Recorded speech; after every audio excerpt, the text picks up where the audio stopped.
네, 안녕하세요. 경제트렌드 박프로입니다. 오늘은 나스닥이 이제 전체적인 흐름을 짚어보면서 내년에는 이제 나스닥이라는 시장이 어떤 섹터와 어떤 기업들이 또 새롭게 떠오를지, 그리고 주도를 할 수 있는 건 어느 쪽에 있을지, 뭐 이런 것들에 대해서 좀 다뤄보려고 해요. 왜냐면은 기존에 1, 2년, 2, 3년간 계속 같은 이제 섹터의 같은 종목들이 이제 계속 강세를 이어준 만큼 위치적으로 많이 부담이 되기 때문에 뭐 이런 새로운 섹터나 종목들에 대해서는 여러분들이 끝없이 공부를 하시고 새롭게 기회를 잡으셔야 좀 더 안전한 선택이 되실 수가 있거든요. 이번 연도 초에 잡아드렸던 원전 섹터, 나스닥 쪽에서 그리고 우주항공 섹터 들 같은 경우에는 이제 뉴페이스로 새롭게 많이 올라왔고, 뭐 이제 비만 치료제 쪽이었던 일라일리 쪽도 많이 올라왔어요. 엔비디아, 테슬라, 팔란티어 이런 기업들도 좋지만 그 다음 스텝을 여러분들이 고려하셔서, 하지만 이 엔비디아, 테슬라, 팔란티어 같은 이 새로운 산업을 지금 주도하고 있는, 미국이라는 나라를 주도하고 있는 이 기업들이 이끌어주는 모멘텀에서 벗어나지는 않는 뭐 섹터나 종목들이면 더 좋겠죠. 이런 부분을 짚어드리려고 하고, 또 시장이 굉장히 오랜 기간 동안 계속 달려왔기 때문에 계속 시장을 움직여줄 수 있는 동력들은 어떠한 건지, 지금 이제 시장의 현황은 어떤지 그런 부분도 같이 한번 짚어보는 시간을 가지면 좋을 것 같아가지고 오늘 좀 내용을 정리를 해왔습니다. 오늘 나스닥 흐름부터 먼저 좀 짚어보자면은, 최근 이제 시장을 움직이는 포인트는 총 3가지 정도 잡아봤는데요. 일단 첫 번째는 이제 투자 심리가 반등이 되고 있는 그런 구간이다, 이렇게 말씀을 드리고 싶어요. 글로벌 투자자들이 중요하게 여기는 거는 아무래도 피어 앤 그리디 인덱스적인 지표죠. 지난주 같은 경우에는 익스트림 피어가 이제 18포인트에서 현 시점에서는 이제 피어 포인트가 이제 40까지 올라왔습니다. 아직도 여전히 공포 구간에 머물러 있지만 이 정도 포인트부터는 저점에서 매수세가 붙어주는 구간으로 여러분들이 좀 보시면 될 것 같아요. 나스닥 같은 경우에는 지금 많이 올랐기 때문에 아무래도 조정 구간을 노리는 타이밍을 기다리셨던 분들 같은 경우에는 지금이 좀 적절한 구간이 될 것 같고, 지난번에 새롭게 눈여겨볼 만한 나스닥의 이제 섹터로는 원전 섹터로 뽑아드렸고, 그 중에서 이제 원전 수혜주의 이제 뉴스케일 파워 그리고 오클로 이런 종목들 같은 경우에는 지난주 목요일 밤이었죠. 목요일 밤에 많이 올라와 줬고, 금요일에 살짝 조정을 받았고, 오늘 이제 월요일인데 오늘 밤에 이제 어떤 흐름이 나와줄지 봐야 되겠지만, 이제 초기에 반등이 시작되기 이제 일주일 정도 전에 잡아드렸기 때문에 바로 잡아놓으신 분들은 계속 여유 있는 수익권으로 편안하게 상승세를 좀 지켜볼 수 있지 않을까, 이렇게 보고 있습니다. 그래서 오늘은 원전 섹터 말고 다른 쪽을 좀 알려드릴 예정입니다. 그렇게 해서 투자 심리가 이제 반등될 수 있는 그런 구간이다, 이게 첫 번째 포인트고요. 두 번째 같은 경우에는 FOMC 쪽에서 이제 금리 인하 확률이 이제 87.2%까지 올라왔습니다. 그 사이에 이제 연준 인사들이 뭐 여러 멘트들이 나올 수도 있겠고, 여러 가지 이제 가이던스가 나올 수도 있겠지만, 금리 인하가 된다라는 것은 확정적인 분위기예요.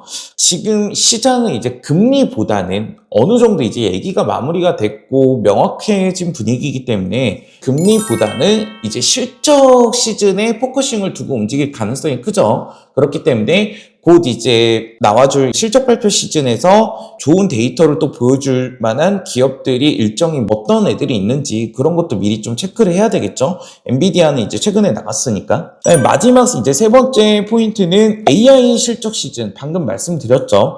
이제 실적 시즌이 다가오고 있고, 이번 주부터 나스닥 같은 경우에는 오라클 그리고 브로드컴 그리고 이어서 마이크론까지 이렇게 AI 인프라에서 핵심적인 기업들이 데이터가 나와줄 예정에 있기 때문에 이런 부분들이 이어지는 분위기에서 본격적인 반등이 시작될 것으로 좀 보고 있고요. 그렇기 때문에 여기에 맞는 포트폴리오를 구축하는 것도 중요하겠고, AI를 내려놓고 다른 섹터도 눈여겨보면 괜찮지 않을까, 그런 이제 관점도 생기기 시작하는 그런 구간으로 보고 있습니다. 이제 여기서 뭐 눈여겨볼 부분은, 최근에 AI 버블론 많이 나오고 있지만 그 버블론에 너무 포커싱을 두지 마시고 실제로 실적이 뒷받침이 될 수 있는 기업들은 어떤 것들이 이제 나오게 될까? 그 중에서 이제 제가 일단 하나 먼저 뽑아드리면 브로드컴 쪽을 여러분들이 많이 보셨으면 좋겠거든요. 뭐 월가에서도 많이 좋게 보고 있는 것 같은데 제 개인적인 관점에서도 이번 실적 시즌에서 굉장히 좋은 데이터를 보여줄 가능성이 높은 기업이고 여기에 따라서 이제 브로드컴에서 파생되는 이제 수혜 기업들도 많이 나올 수가 있겠죠. 뭐 IP 기업들 그리고 뭐 에이직단에서 이제 활약할 수 있는 반도체 기업들 뭐 이런 쪽도 보셔야 될 것 같고 지금 이제 엔비디아에서 선제적으로 먼저 좋은 데이터를 보여줬기 때문에 뭐 브로드컴은 당연히 따라가는 그런 분위기가 나오지 않을까 이렇게 보면서 이런 흐름이 이어지면은 최근에 이제 부각을 받으면서 시장을 강제적으로 조정을 시켜줬던 AI 버블론이 다시 한번 좀 사그라드는 그런 분위기는 일단은 나아줄 것으로 좀 보고 있습니다. 일단은 전체적인 나스닥 시장 흐름은 뭐 요 정도까지만 참고하면 될 것 같고요. 그럼 이런 분위기와 기조 속에서 나는 그러면은 26년도를 대비해서 어떤 것들을 포커싱에 두고 포트폴리오를 구성해야 되는지 뻗어 나가야 되잖아요. 뻗어 나가기 전에 고점이어서 좀 부담되는 기업들이지만 결국에는 시장을 주도하고 있는 빅테크들은 어떤 상황에 놓여 있는지 이 기업들이 다음 스탠스로 어떤 것들을 원할 수 있는지 이런 것들을 미리 점검해야 새로운 섹터를 또 발굴해낼 수 있는 거거든요. 그렇기 때문에 뭐 엔비디아, 테슬라, 팔란티어 이 세 개 정도 기업만 좀 간단하게 이렇게 짚어보도록 하겠습니다. 일단은 첫 번째는 엔비디아입니다. AI 인프라의 중심이라고 이제 볼 수가 있겠죠. 단순히 칩을 만드는 회사를 넘어서서 AI 인프라의 중심인 판을 깔아주는 그런 이제 회사라고 보시면 되는데 AI 투자 심리가 잠깐은 흔들려도 엔비디아 칩은 여전히 수요가 계속 활발하게 일어나고 있다는 거는 저희가 지난 시간에서 좀 충분히 확인을 시켜드렸고 거기에 따라서 파생되는 수혜 섹터들 확실하게 움직이고 있죠. 그렇기 때문에 제가 쇼티지 전략, 낙수 효과를 받는 기업들 이런 애들을 이제 공략하는 게 더 포지션적으로 편하다고 계속 강조를 드려왔고 내년 초에 큰 행사로 잡혀있는 CES 행사를 앞두고 로봇 섹터나 자율주행 섹터 이쪽을 좀 보시길 권해드렸고 거기에서 이제 낙수 효과를 받을 수 있는 뭐 HL, 만도, 현대 오토에버, 그다음에 로보티즈, 클로버, 의료 로봇 쪽으로 이제 고연까지도 굉장히 좀 좋은 결과를 보여주고 있지 않습니까? AI 인프라의 중심을 맡고 있는 엔비디아의 수요는 계속 커져가고 있고 여기에 대해서 굳이 의심할 필요는 없다. 그러면은 AI 인프라 과정에서 새로운 섹터를 또 찾는 게 맞겠죠. 그렇다면은 이따가 설명드리겠지만 뭐 전력 설비 같은 그런 섹터를 여러분들이 한번 다시 보셔야 되는 그런 부분이지 않을까 이렇게 미리 좀 말씀을 드리고 두 번째는 이제 팔란티어가 있겠습니다. 팔란티어 저희 올해 수익률 어마어마하게 나왔었죠.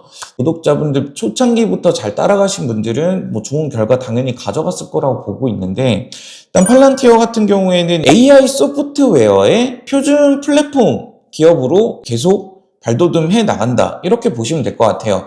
내년 가이던스도 정말 좋고 올해 일단 이뤄낸 부분들을 성장해낸 부분들을 한번 정리를 해보자면은 일단 미국 정부 그리고 방산 공공기관까지도 계약을 계속 확장해 나가고 있는 부분이고 중요한 거는 제가 사기업들 이런 쪽까지도 계속 수요가 확대되고 있는 흐름까지 보여주는 게 포인트라고 말씀을 드려왔는데 계속 올해 하반기 들어서 공기관들을 넘어서서 일단 민간 기업들까지도 계속 진출해 나가는 그런 모습을 보여주고 있고 내년에는 좀 더 확장될 그런 분위기입니다. 팔란티어의 25년도를 좀 정리를 하자면은 AI를 이제 실제로 운영하는 기술을 제공하는 기업이라는 겁니다. 26년, 27년도에 그런 부분들이 더 부각을 받을 거고 팔란티어의 온톨로지 서비스를 받은 기업들이 내년에 얼마만큼 향상된 효과를 보여주고 있는지 그런 것들이 이제 나오게 되면서 팔란티어의 입지는 더 굳어질 수 있는 그런 흐름이겠죠.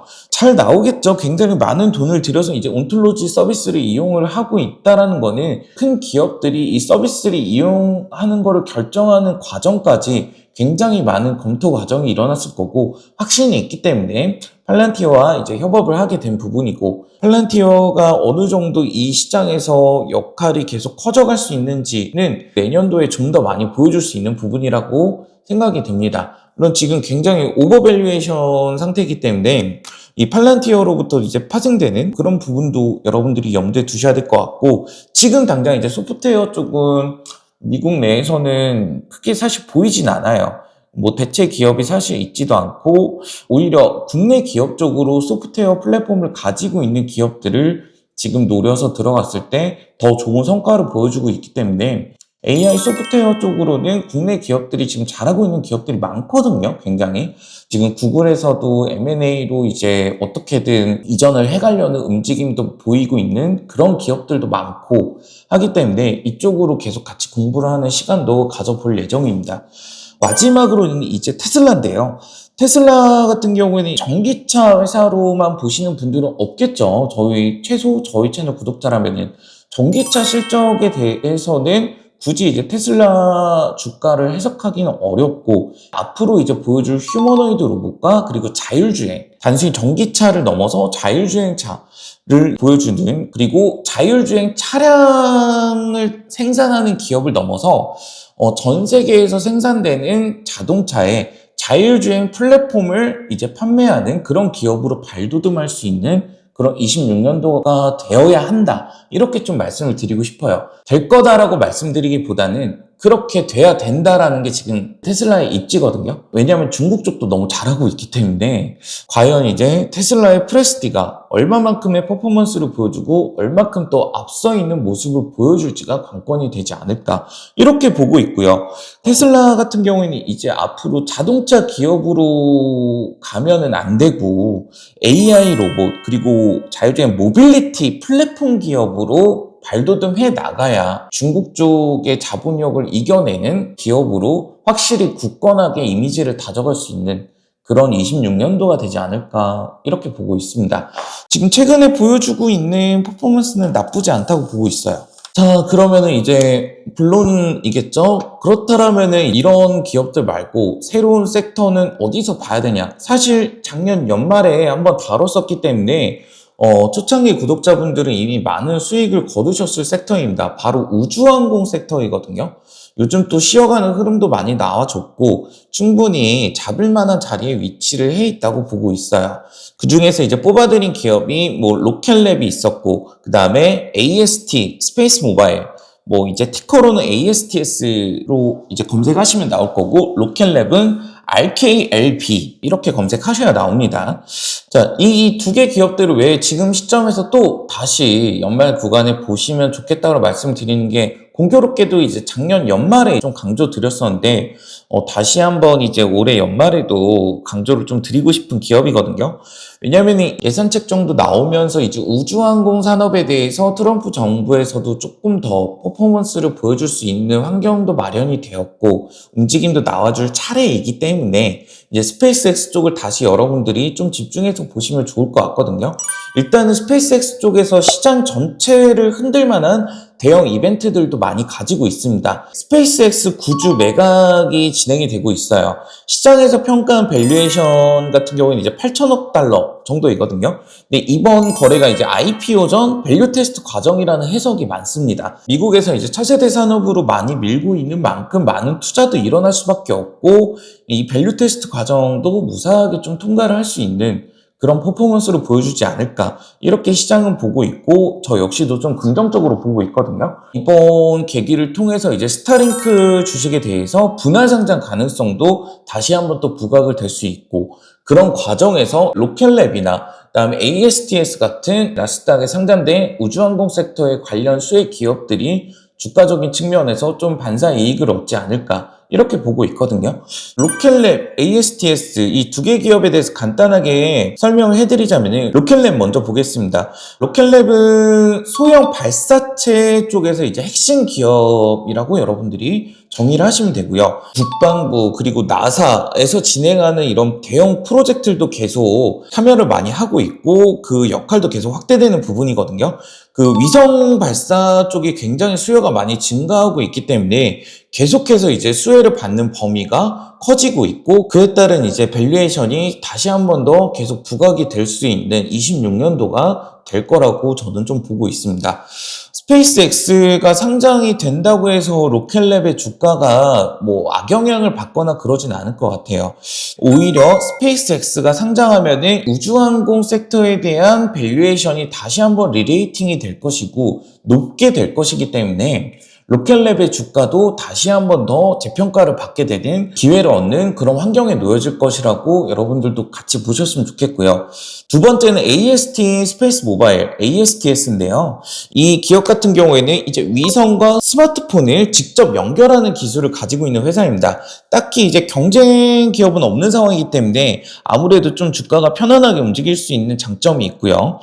위성통신에 대한 이제 상용화 기대감이 계속 커져가고 있기 때문에 그 모멘텀 하나로도 주가는 좀 편안하게 우상향을 볼 수 있지 않나 이렇게 보고 있습니다. 우주항공 섹터는 26년도 같은 경우에는 새로운 성장 섹터로 가장 많이 부각을 받을 수 있는 섹터지 않을까 이렇게 보고 있어요. 왜냐하면 AI 인프라 뭐 이런 쪽도 아무래도 레이팅 쪽으로는 굉장히 좀 부담스러운 부분이 있기 때문에 앞전에 다뤄드렸던 원전 그리고 우주항공 이쪽 같은 경우에는 뭐 매물대도 만만하고 주가를 들어 올리기에는 좀 편안한 부분이면서 이제 스토리 라인업도 계속 짱짱하게 이어져 나가는 그런 섹터라고 여러분들이 기대하셔도 좋을 것 같습니다. 자, 마지막은요, 저희가 올해 내내 좀 강조를 했던 섹터기도 하지만 또 새롭게 볼만한 기업도 있고 해서 같이 좀 넣어봤습니다. 일단은 AI 데이터 센터가 확장이 되면서 제가 늘 강조 드리는 게 전력 설비는 계속 다시 봐도 끝도 없다. 라고 많이 강조를 드려왔기 때문에 저희 채널을 오랫동안 보셨던 분들은 좀 지겨운 내용일 수도 있어요. 근데 오늘 좀 새로운 종목도 있거든요. 그렇기 때문에 집중해서 보시면 좋을 것 같은데 결국에는 지지부진했던 LS 일렉트릭의 주가도 어느새 지금 50만 원을 넘겼거든요. 제가 이제 30만 원까지는 무조건 잡으셔도 괜찮을 것 같다라고 많이 강조 드렸을 때 사실 그 30만 원 목전에서 많이 조정을 받지 않았습니까? 그러면서 저도 그 과정을 겪으면서 많이 속상했지만 꾸준히 계속 강조해온 덕분에 결국에는 좋은 결과를 봤으니까 전력 인프라 쪽도 LS 일렉트릭은 너무 많이 올랐으니까 좀 새로운 종목들을 보시면 좋겠는데 국내 기업들은 뭐 많이 소개해왔고 전력 인프라 쪽에서 원전 섹터는 최근에 다뤄드렸으니까 기존에 나스닥 쪽에서 봤었던 뭐 제너럴 일렉트릭 버노바 이런 기업은 이제 너무 무거워졌잖아요. 아이렌이라는 기업이 있습니다. 자체 전력 확보 기술을 가지고 있으면서 AI 데이터 센터 쪽에서 많은 수요를 일으키고 있는 좀 뉴페이스 같은 그런 기업이라고 저는 생각을 해요. 그리고 이제 글로벌 트렌드에 맞게 엔비디아가 만들어주는 생태계에 직접적인 수혜를 받고 있는 그런 기업이기 때문에 정보력이 있거나 산업 분석을 열심히 하신 분들은 이미 잘 모아가서 어느 정도의 수익권을 누리고 있겠지만 아직 저는 초입 구간이라고 보기 때문에 아이렌 같은 기업은 분할로 조금씩 모아가다 보면은 전력 인프라 쪽에서 포트폴리오 한 축을 충분히 담당할 수 있는 그런 기업이지 않을까 저는 좀 보고 있습니다. 전력 기업 그리고 플러스 AI 회사라는 독특한 구조로 시장에서 좀 주목을 받기 시작한 기업이기 때문에 변동성은 좀 클 거예요. 멘탈적으로 좀 관리가 잘 되시는 분들이 이제 매수하기 좋은 그런 기업이겠죠. 여러분들이 뭐 개인적으로도 공부를 충분히 많이 하셔서 확신이 좀 생긴다면은 같이 포지션을 잡으셨을 때 절대 후회는 없을 것 같은 그런 기업으로 좀 보고 있고요. 준비한 내용은 뭐 요 정도까지인데 전체적으로 좀 정리를 해드려 보자면은 지금 시장은 이제 AI라는 것들이 이제 도입이 되면서 눈앞에 보여질 퍼포먼스는 로봇 그리고 자율주행 시장이 이제 선체적으로 좀 보여줄 거고 이런 것들이 이제 시장에서 상용화가 되고 공급이 되려면은 AI 인프라가 조금 더 강화돼야 되기 때문에 엔비디아에 대한 수요는 계속 끝없이 더 커져가는 부분이고 그 사이에서 이제 수혜를 받을 수 있는 뭐 전력 인프라 이쪽에서 지난번에 다뤄드렸던 원전 섹터뿐만 아니라 계속해서 이제 나스닥 쪽에서 머물러서 플레이를 원하시면 아이렌 같은 기업 그리고 전통적인 기업이었던 이제 제너럴 일렉트릭 버노바 뭐 이런 쪽도 여러분들이 고려를 해보시면 좋을 것 같고요. 그 외적으로 나는 너무 AI 쪽에만 포트폴리오가 굳어지는 게 우려가 많고 좀 경계를 해야 되는 부분이지 않나. 너무나 좋은 관점이거든요. 그렇기 때문에 이제 우주항공 쪽을 같이 이제 포트폴리오에 좀 편입을 하시면서 밸런스도 맞추고 리스크 방어도 하고 그러면은 26년도 정말 알차게 또 보내시지 않을까 이렇게 보고 있어요. 새로운 섹터들을 계속 찾아드리는 이유가 사실 26년도를 대비해서 뭐 로봇 쪽, 자율주행 쪽을 먼저 알려드리고 원전 쪽까지도 이제 갖다 드렸는데 너무나 빨리빨리 올라오고 있는 과정이기 때문에 여러분들이 이제 아무래도 결정을 하시는 게 오래 걸리시는 분들은 못 잡으셨을 거잖아요. 그렇기 때문에 이런 쪽도 그러면은 시간을 두고 고민하시면 괜찮은 선택지이기 때문에 지난 영상에서 이제 유리기판 쪽도 다뤄드렸고, 이번에는 우주항공 그리고 전력 인프라에서 아직은 부각을 조금 덜 받은 아이렌 같은 뉴페이스 기업들, 이런 애들까지 이제 다뤄봤는데, 계속해서 순환매를 돌리는 방향이 제일 베스트겠죠. 억지로 너무나 계속 찾아내려면 오히려 악효과가 나올 수가 있어요, 여러분. 나는 계속 다 놓쳤다 하시는 분들은 기존에 제가 알려드렸던 좋은 섹터의 좋은 기업들을 차라리 조정을 기다렸다가 저점에서 이렇게 좀 분할 매수를 하는 그런 전략을 가져가시는 게 오히려 더 나은 선택지가 될 겁니다. 너무나 이제 막 계속 새로운 거를 찾아내려면은 정말 시장에서 계속 끝도 없이 소외가 될 수 있는 그런 애들까지 내려가게 되거든요. 근데 소외를 받고 있는 이유는 그럴 만한 이유가 또 있거든요. 너무 계속 타고 내려가는 거는 오히려 악효과를 가져올 수 있다. 그런 점을 꼭 염두에 두시고, 어느 정도 시기가 되면은 좀 과감한 선택도 필요하니까 여러분들이 좀 선택과 집중을 잘 하셔서 내년을 좀 잘 대비하시고, 지금은 조금 빠릿빠릿하게 움직여야 되는 그런 시즌 같아요. 여러분들 투자에 있어서 항상 어느 정도 행운도 같이 따르길 바라면서 오늘 영상은 이만 마치도록 하겠습니다. 그럼 다음 영상에서도 또 좋은 내용으로 찾아뵙도록 하고요. 경제 트렌드 박프로였습니다. 앞으로도 많은 응원 계속 부탁드리겠습니다. 감사합니다.